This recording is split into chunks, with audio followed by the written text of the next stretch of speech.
ओम नमो भगवते वासुदेवाय। तृतीय अध्याय। मैत्रेय उवाच। शृण विदुर एक मने कालर गति सावधाने जामाता श्वशुर समेते विवाद आचरिले जेते कमल जोनि जेतेबेळे दक्षकु शुभ लग्न देले सकल मुनि मनुगणे स्थापिले प्रजापतिपणे दक्षकु पूजी अभिषेके पुणी कहिले एके एके तुम्भ सकल मदेहु पालने प्रजापति हेउ दक्षकु कहे वेदवर तु बाजपेय यज्ञ कर से दक्ष मने गर्व कला रोषे रुद्रंकु नबरिला भृंगुकु कले पुरोहित संगे घेनाई मुनि सन्थ जे यज्ञ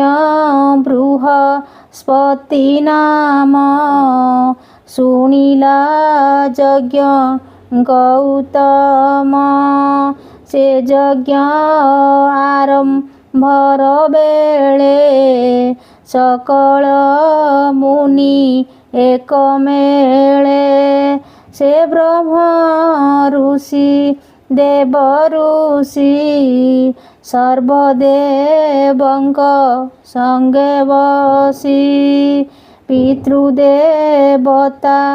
गण शून्य पत्नी की घेनी दिव्य जाने यज्ञ कमंती जूथे जूथे गीत सुवाद्य शून्य पथे आकाशे विमान गहळ चलन्ते शुभे मुख गोळ एमन्ते शंभु रघरणी आकाशे शुणी वेदवाणी निज सखी की पचारिला ताहार बद नु शुणिला तोर पितार महायज्ञे देवे गमन्ति शून्य मार्गे निज कामिनी घेनी संगे विमाने जान्ति नाना रंगे तिनि भुवने जेते जने यज्ञ गमन्ति तोष मने दिव्यलंकार भूषणे विमाने बसी बंधुगणे स्वामीक संगे जे चलन्ति देख गमन्ति पंथी पंथी नक्षत्र गण प्राय होई किबा उपमा नक्षत्र गण प्राय शोभा किबा उपमा अन्य देवा तासुणी गगनकु चाहि अंबिका मने विचारई देख भाग्य कर्म मोर मोहर स्वामी महेश्वर मोहर पिता यज्ञ काले मुहि निराश कर्म फले मोर स्वामी की न बरिला अवहेलन मोते कला मोर मातार दया नाही के सहु देह बही एमंत भाड़ी देवी मने मिलिले स्वामी सन्निधाने हृदये शोक भर होई कहती रुद्र मुख चाही भो नाथ शुण पशुपति तुम्भ स्वसुर मूढ़मती यज्ञ आरंभ पुण्य काले ता शुणी सर्व देव मिले मुनिये सपत्नीक होई शून्य गमंती रथे थाई देख ए मुख राबगोल पूरित गगन मंडल भोनाथ चाल आम्भे जीवा पितार उत्सव देखिबा देख संतोषे देवगणे चलती यज्ञ कारणे यज्ञ उत्सव पिता घरे मोर भगिनी सहोदरे मिलिबे स्वामी घेनी संगे यज्ञ देखिबे नाना रंगे मुहि तुम्भर संगे थीबी पितार उत्सव देखिबी मातांकु देखी बिलोचने भगिनी गण सुख मने भोनाथ आज्ञा देबा मोते मुहि चलिबी तुम्भ साथे तुम्भ गोचरे विष्णु माया के जानी पारे नाथ ताहा तथापि नारी जन्म हो मोर मुकाहूँ करी बिगोचर देख प्रभुए शून्य पथे देवे गमंती जुथे जुथे जैसने राज हंसपंती विमान मध्य शून्य जानती मोर पितार घरे जाई यज्ञ देखिबे सुख बही मुहा सही बिके मन्ते शरीर बही ए जगते पिता जननी भग्निगणे दिव्यभूषण आभरणे यज्ञ आरंभ सुख भोले थिबे सकळे एक मेळे भोनाथ शुण ସଦାଶିବ ତୁମ୍ଭେ ଆବରଣେ ନ ଯିବ। ମୁଁ ଯିବି ଆଜ୍ଞା ଦିଅ ମୋତେ ଆନନ୍ଦ ମନେ ସୁଧ ଚିତେ।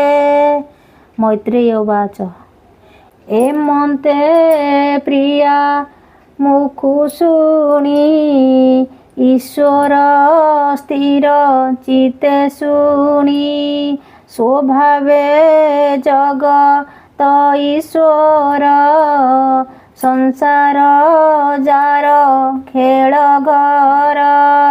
ଅଳପ ଅପମାନେ ରହି କହନ୍ତି ପତ୍ନୀ ମୁଖ ଚାହିଁ। ଈଶ୍ୱର ଉବାଚ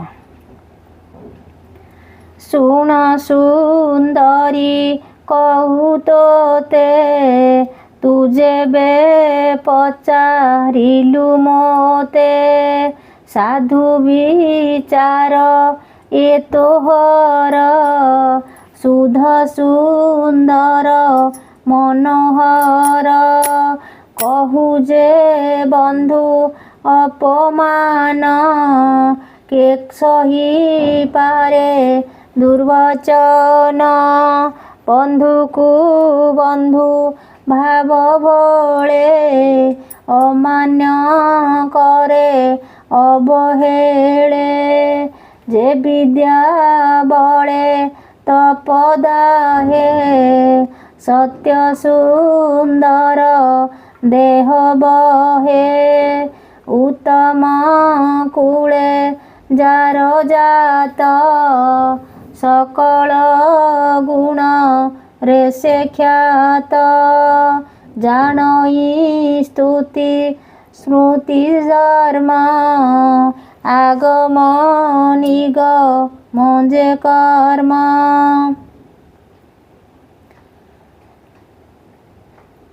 ସେ ପୁଣି ପୂର୍ବ କର୍ମ ବଳେ ବନ୍ଧୁ ନିନ୍ଦଇ ଅବହେଳେ। ଅଜ୍ଞାନ ବାଦ ହୁଏ ତାରେ ସୁଖେ ନ ରହେ ଏ ସଂସାରେ। ଯେ ପ୍ରାଣୀ ଅଭ୍ୟାଗତ ଦେଖି ବକ୍ରବଦନେ ବୁଜେ ଆଖି।